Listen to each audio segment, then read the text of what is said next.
All right. Good morning. Good morning, guys. Um, so I had some random thoughts. But this video is really meant to be a video of thanks. Um, because I was thinking yesterday after I got off of work how I guess just how lucky, I guess that's the word. It's lucky. I feel I feel lucky to have what I have in terms of the people that I can talk to in terms of my interest. you know, I think because ever since I kind of got out of the army, which is really weird because I think maybe I didn't realize this um, fully, you could say. I guess I always associate the army as kind of like my my entrapment, basically, or my prison in some ways. Um, that I kind of looked at my philosophy group, my friends, as a sort of like escape from that uh, en- entrapment, basically. And I mean entrapment in the sense of like I didn't have anybody to express those ideas. I remember in deployment, when I first started like kind of engaging with philosophy for the first time. um, I quickly learned that you know no one uh, really fucking cares. um, and and it's funny because there's this funny moment in your life where you realize that the guy that likes talking philosophy and the guy that likes talking about plants, um, you're no different than that guy. You're no different from the guy that likes talking about anime or likes talking about um, some random hobby. Um, because the thing is, when you're talking about philosophy to other people, people look at it like, whatever. It's like a philosophy. It's like a not a philosophy, but it's like, yeah, I mean, well, it is, but it's like it's like a hobby, and they're not interested in that hobby. Um, so that's how it's subjectively received, anyways. Um, and I, struggled with that. But also, like, what I'm trying to say is I still didn't appreciate um, what I had. I mean, I still have, but in this sense. But anyways, ever since I got out, um, I started going to college. I'm still in college, um, and I started, working a new job. And recently, I've been I've been becoming more social. You could say more social in the sense of you know not only putting myself out there, uh, dating wise, um, but also just hanging out with my coworkers more, and hanging out with some of my classmates. And something that I immediately acknowledged, which is funny, is that this was like the funny realization was that I started realizing that I'm not trapped anymore, right? I'm not in the army. I'm not confined to anything. And yet there is this lack of immediate sustenance for me. Because I've been talking to, quite a bit of people, um, and that's one of the things that I've been changing is, being more social and more interactive with, you know normal people, normal in the sense of people that don't talk philosophy, don't breathe and think this way, and have conversations in this manner. um and yeah, I just remember coming back after the bar with my coworkers, and I was driving back, and I just was like, I was like, wow. I was just like, wow, in the sense of like, it's not that I didn't have a good time or anything. It was just more like I just, for some reason, I felt in that moment a very deep appreciation. So I know it's taken me 6 minutes or 7 minutes about to finally say thanks and give credit where credit is due. Um, so I think I do think a list of names is necessary in this case, especially immediate people that I think about. So off the bat, um, for that, I just want to put. I hate prefacing this, no, in no order, but there is some kind of order in the sense of um historically there is some kind of order to this thanks historically, because I would say the first um real people that I engaged with philosophically was OG Rose. So shout out to Daniel and Michelle. It was actually the both of them.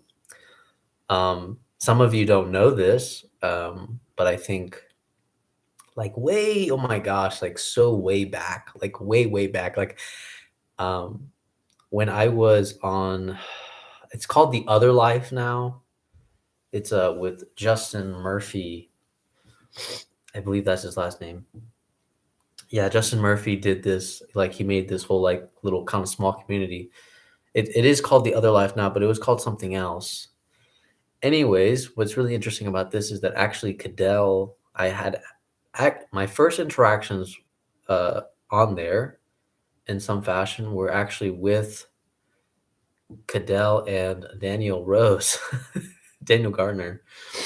For some reason, I combined OG Rose, Daniel Gardner. Um, what the first interaction I had virtually with Daniel, actually, I don't know if he remembers, is I posted this old, oh my gosh, this super old essay on, I think, love. Yes, it was a super old essay on beauty and love or something. It totally makes sense now why he would comment on it now that I know him. Anyways, he commented on it. He enjoyed the essay. It's funny because I didn't know who he was. You know, I think it wasn't until later on, like somehow I stumbled. Like I think what helped me was I stumbled upon Michelle on Instagram because I'm more Instagram heavy than like YouTube at the time. So and I didn't have Substack. I didn't do anything of that nature. And then my interaction with Cadell, this was interesting. For the first time, I posted this long, very long post.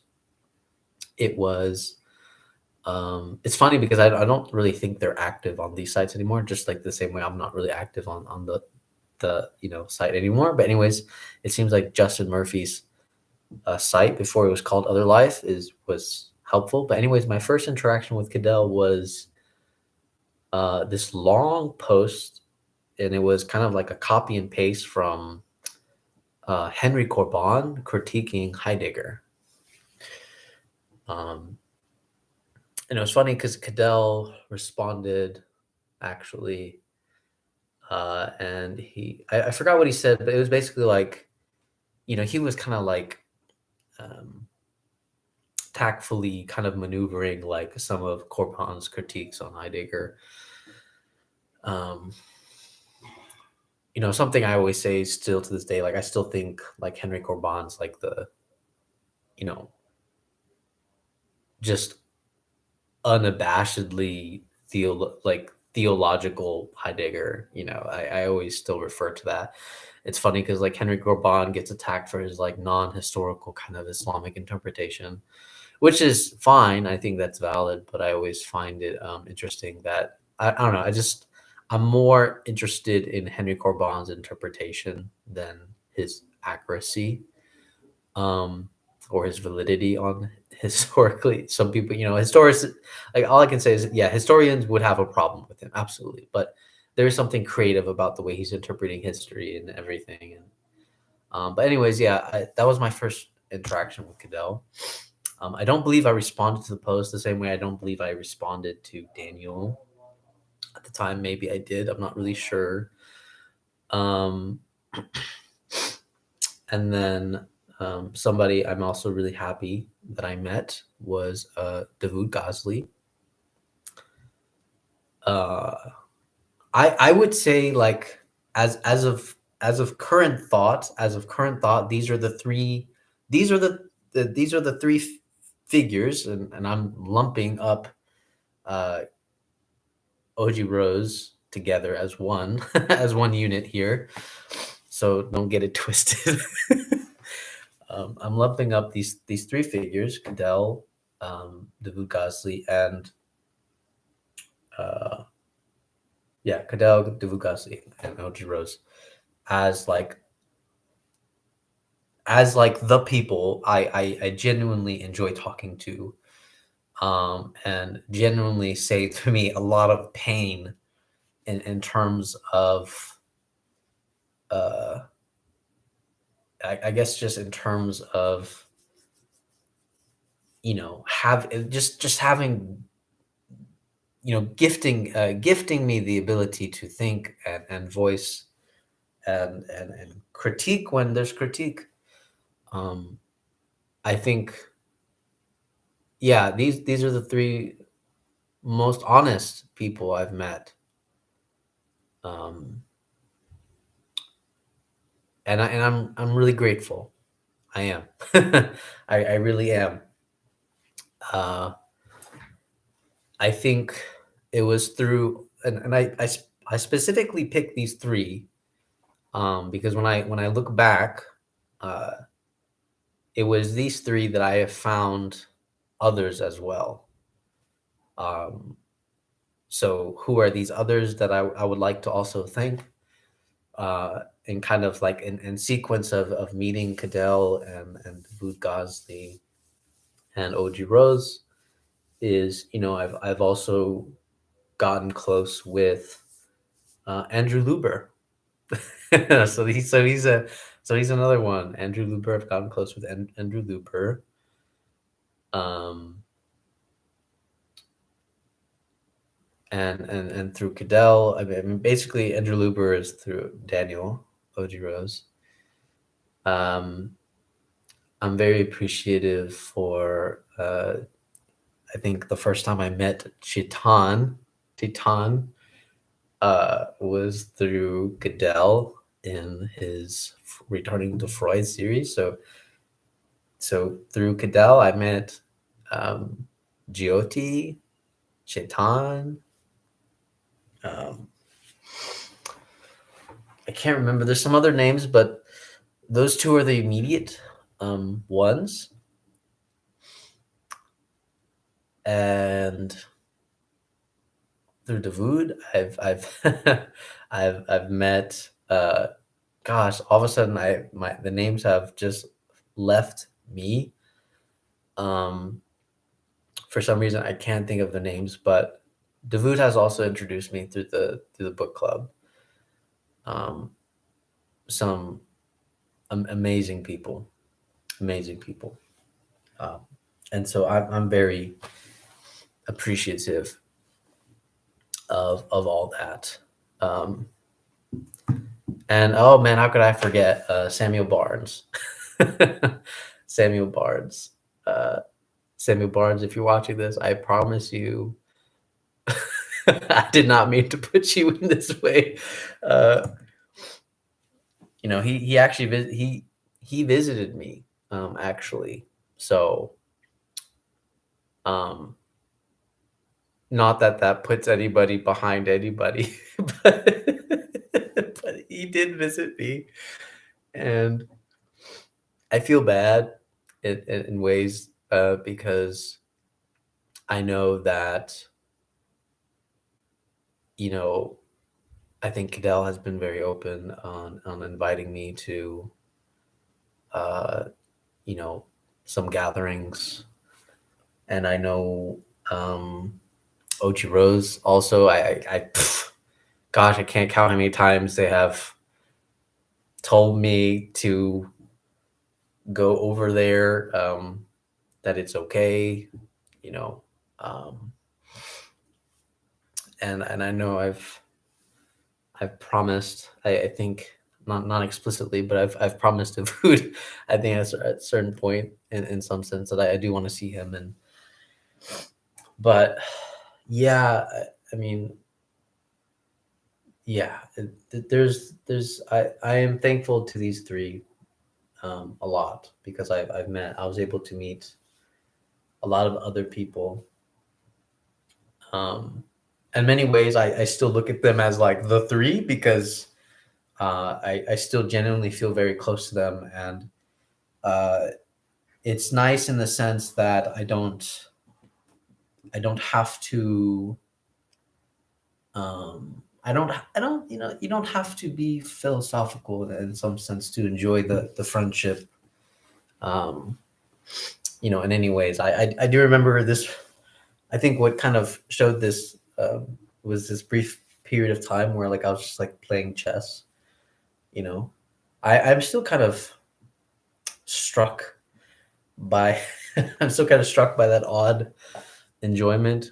But when I try to think about it, I don't think it's probably as random as I'd like to think. Obviously, um, I do think I was trying to avoid something, but I'm not really sure. I mean, I know that. Yeah. Anyways, but I know this is probably like a very weird and random thank you video, but I'm very thankful for you guys, genuinely. Um, but yeah, it brought me closer to people like Andrew Luber, Samuel Barnes.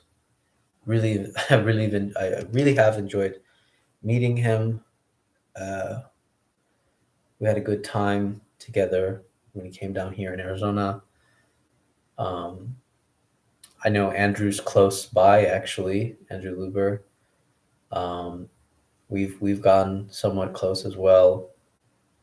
Really enjoyed talking to him, and I think recently I've, you know, some new kindlings of friendship and more relationship off the grid is, Matthew Stanley. I recently talked to him. We plan on doing some work together, actually.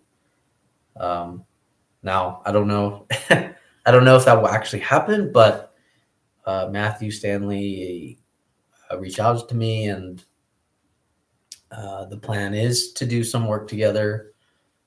Um, Kind of still waiting on a specific email, but but yeah, I think it's in works. So yeah. Anyways, the whole point is the intention and the plan and the vision for what, uh, Matthew and I kind of conjured up together on co-opting a piece and everything else. Um, and then, man, there's just one more. Oh yeah, Alex Ebert. Actually, I've kind of just started kind of kindling a more offline relationship in terms of like the only time I typically interact with him is on the net. But lately, I've been I've been sort of talking to him more offline. And oh my God, how could I forget Dimitri? So Dimitri too. Um, we do talk. We Dimitri and I talk as well. Um, yeah, he and I talk as well. It's funny, but again, that is actually probably one of the biggest examples of somebody that I met through Cadell. Um, but yeah. Anyways, as you can kind of see, like these are all three that I kind of just I met and kind of they brought in other people, other people that I can now enjoy talking to and build some from some good good friendships. Um, but in general, um, this really is a thanks. Um, I really do appreciate all of you. It it yeah, it's just it's very heartwarming, to have the presence of all of you, yeah, all the ones that I've mentioned. It's very heartwarming to have the presence of all of you. So yeah, that's my appreciative portion. So again, shout out to Goodell, OG Rose, Davud Gosley. You guys are the three that kind of helped me bring in a lot of other people. So I'm thankful for meeting Andrew Luber and Alex Ebert and Dimitri and Chitan and GOT and all of the book club members from Davud. Um, yeah, just really thankful. Just to add another couple: Matt Stanley, Samuel Barnes. Might have said Samuel Barnes. I feel so bad already.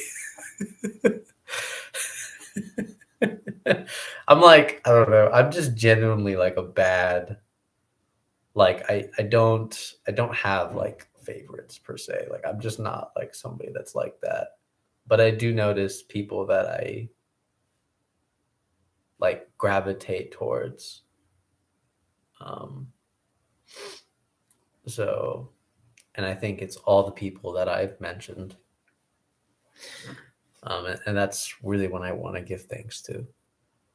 But so this will be kind of like the transition into the other, yeah, the other segment. Um, because this is actually connected to a reflection that I was having as well.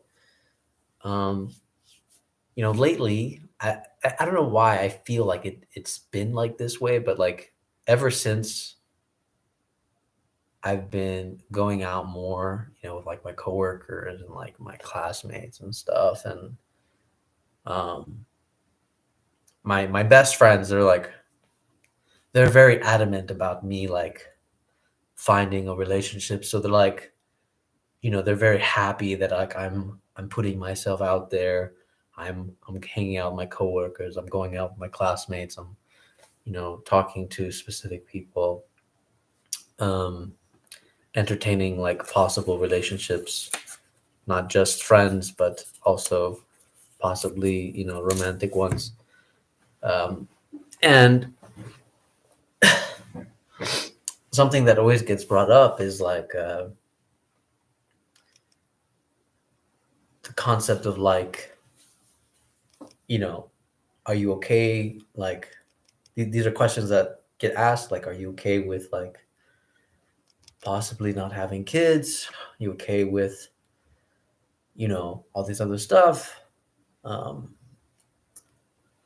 for some reason, the concept of kids has been like really on my mind.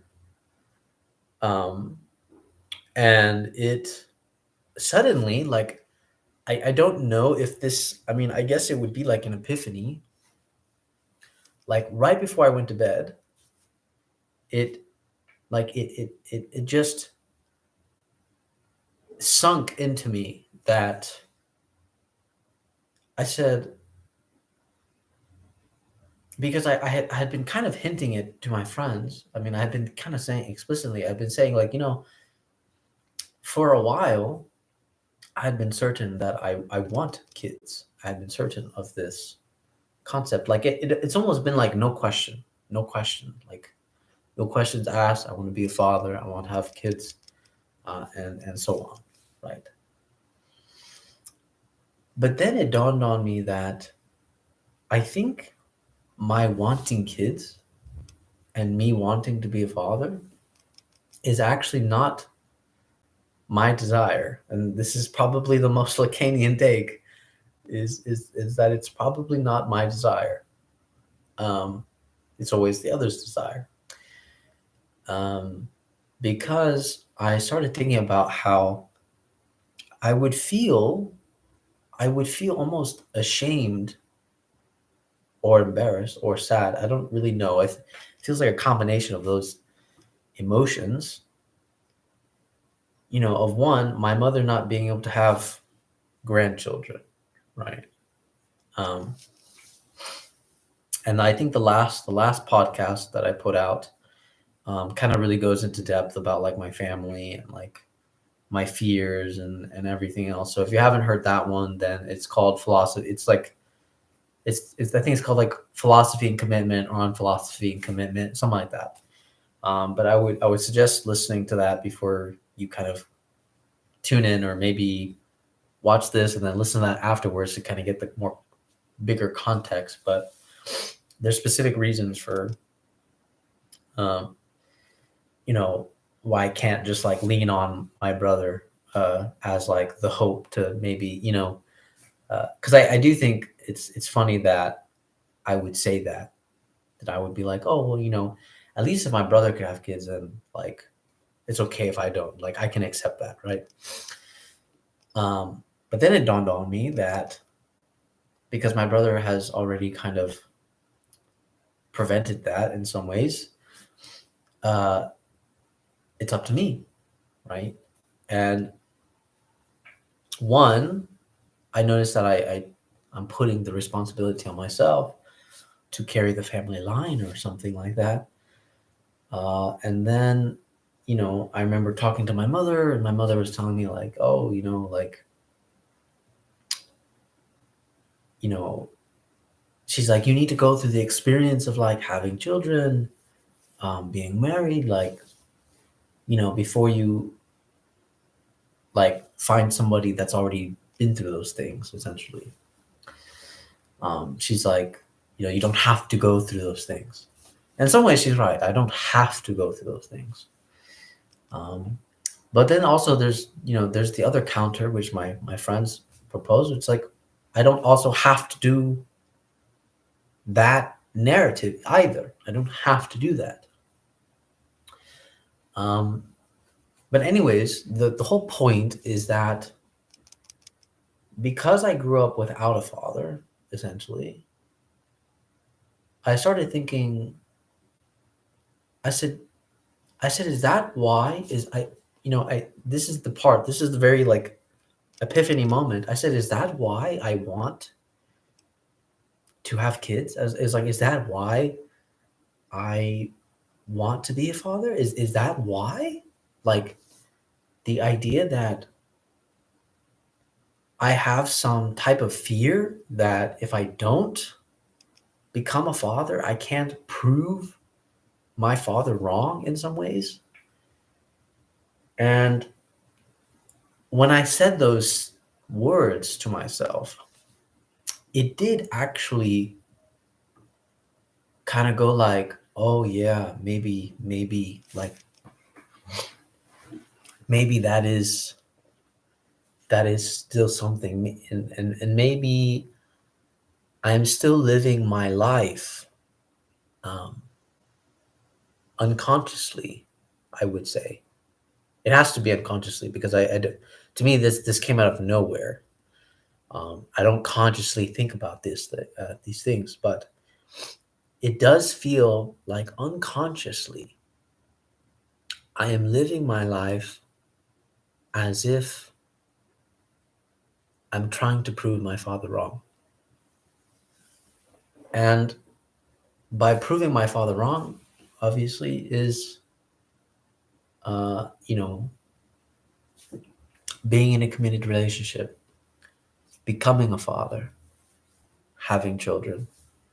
Those are the three things, it would seem, um, to kind of counteract the narrative, right? Prove that I think if there was any formula to proving my father wrong, that would be that, right?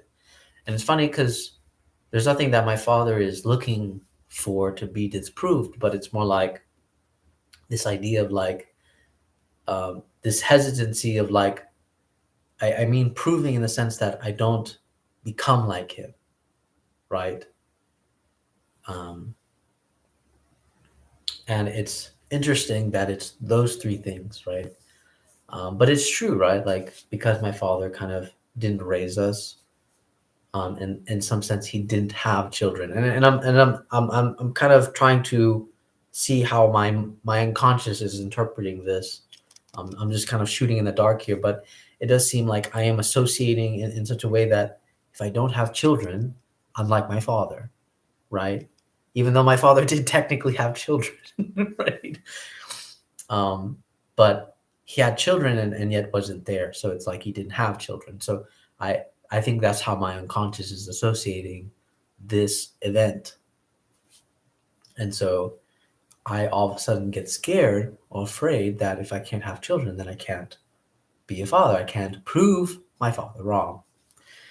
Um, and it seems like becoming father is the central point, the central pivotal, the pivot point to proving him wrong. That not, of course, not actually proving my father wrong, but proving that I'm not like my father. That I can become a father and not be like my father.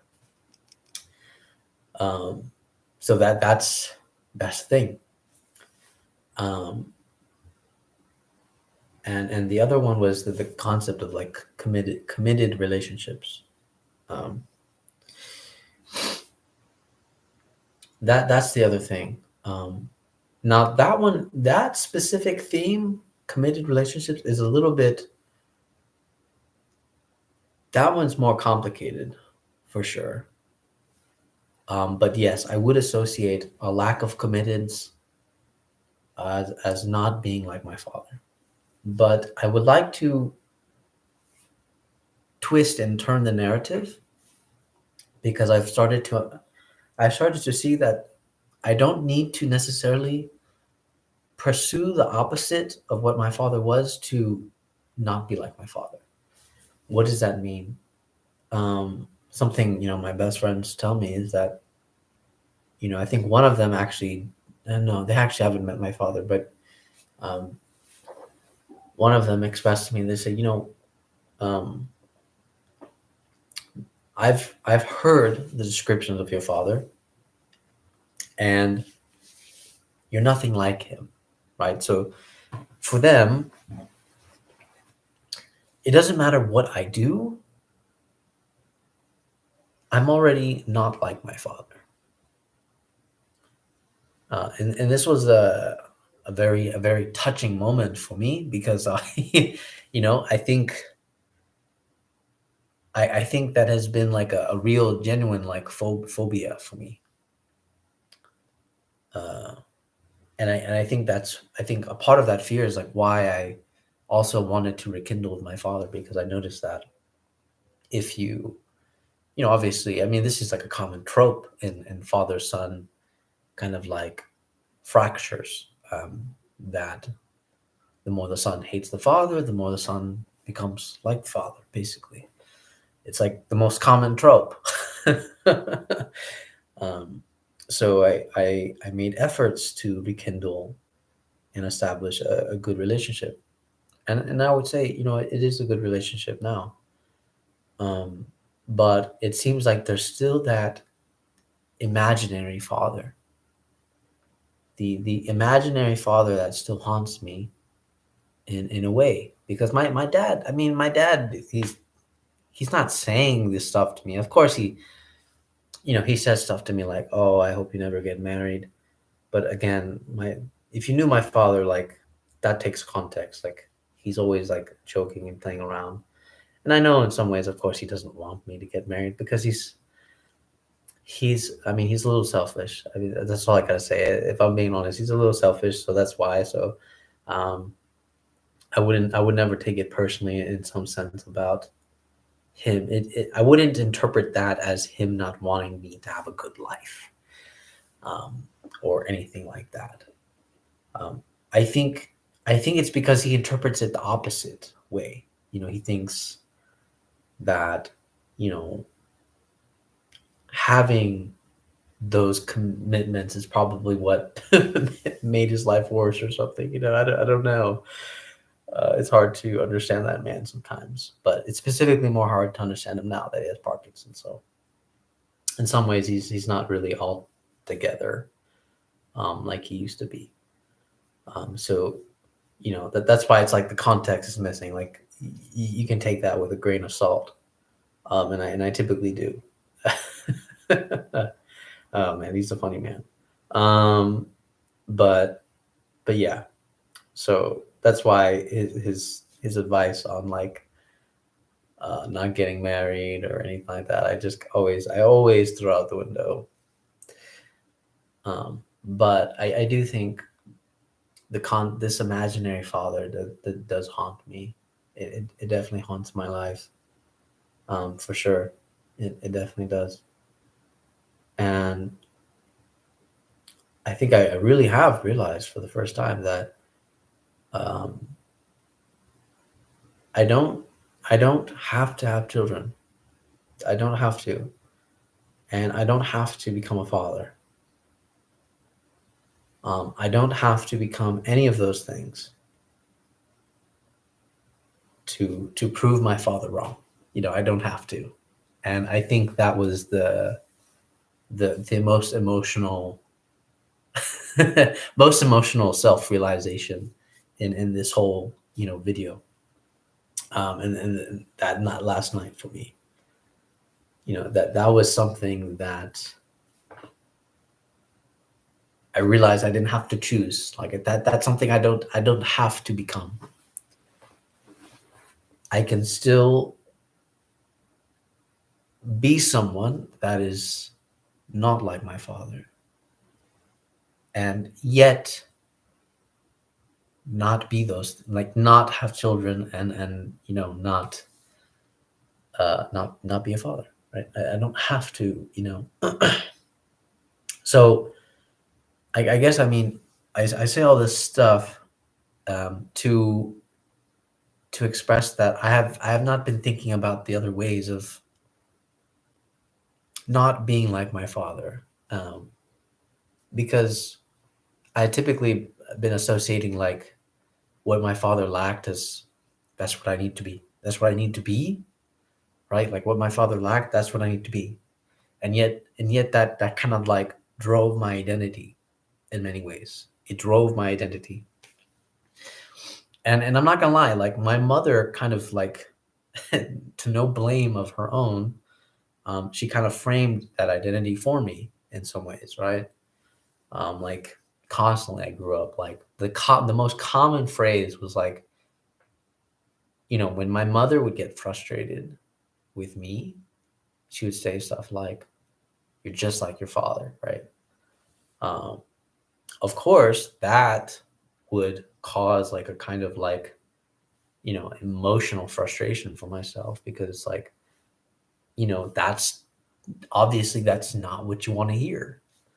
Um, and but but then it also really showed like how, you know, even though I didn't like it, it showed like how genetically strong my father was, uh, playing inside of me, because like I couldn't argue that there was some type of like social influence. That I mean, there really wasn't.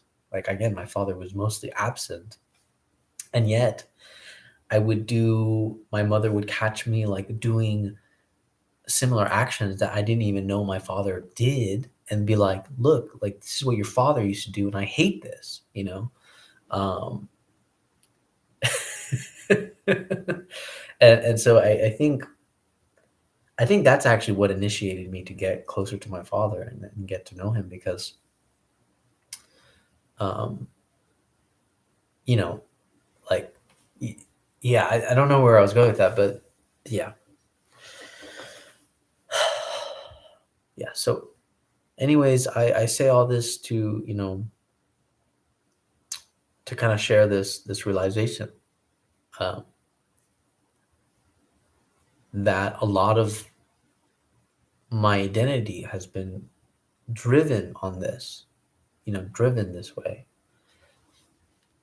I would say even my philosophical identity. I think that's a way of me finding the lack of my father. My father's not like this. He doesn't think like this. So this is me. Me now.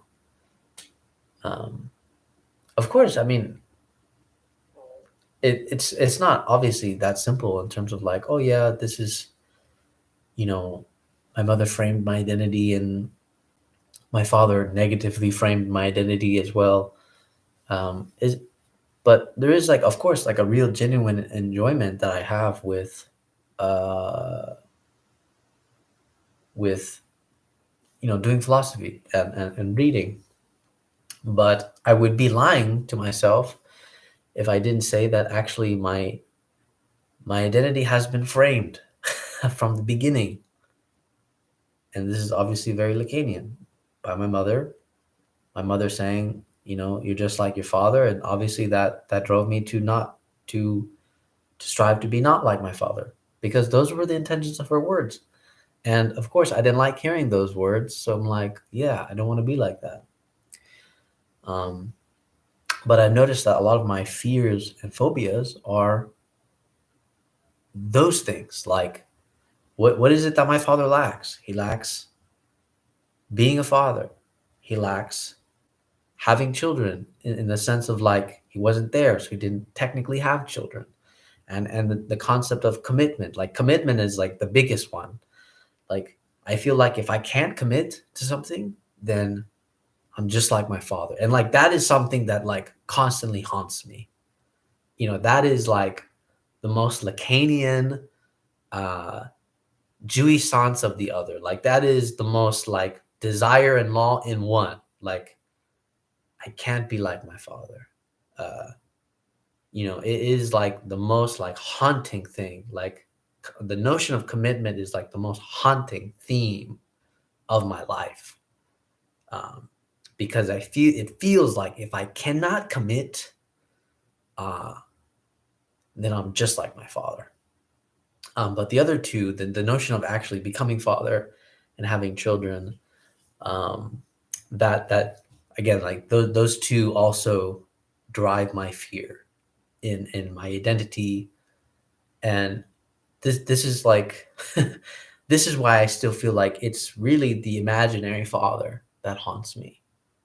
Whatever got created between the interaction between my mother and my absent father, like this is the imaginary father that got kind of like manifested. It's because it's not actually my father. Like my actual dad, he could care less, really, whether have kids, commitment, anything. It's that imaginary father that got built and established through my father being what he is, and then through what my mother desired from my dad. And so that whole um identity has driven my life, and that's something that I realize last night that, and I could tell it was an emotional moment for me because when I said to myself, and it was like I actually spoke it to myself, I said, look, you don't have to have children to not be like your father. You don't actually have to be a father to not be like your father. And I think that I could tell, I could literally I could literally tell that was the emotional moment for me. Like that was it. Um yeah, like that was the emotional moment. And I knew that struck a chord, like genuinely struck a chord inside of me. As I feel like I'm getting like genuinely emotional right now. Like that I know genuinely stuck like it was so comforting, like hearing those words, to myself. Um, but yeah. So, anyways,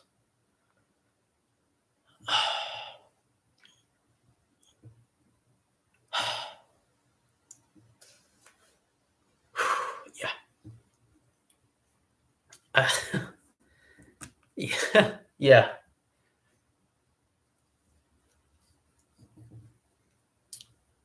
yeah. You know, that's the. I didn't expect. I didn't plan for this one, but that's yeah. Anyways, if you guys can catch the context of that, that was yeah. Whew, okay. Oh, damn. That really struck a chord. Um, but uh, that's how I know it's true. So, but anyways, you know, I always critique people for crying on like YouTube channels and stuff, but uh, this one I did not expect. Uh, this one I did not expect. But anyways, I again, the this was meant to share a reflection, a real reflection, and also to give thanks to uh, all the people that I've met. So again, shout out to Cadell, OG Rose, um, Davood, and yeah. Okay. All right, guys, take care. Bye.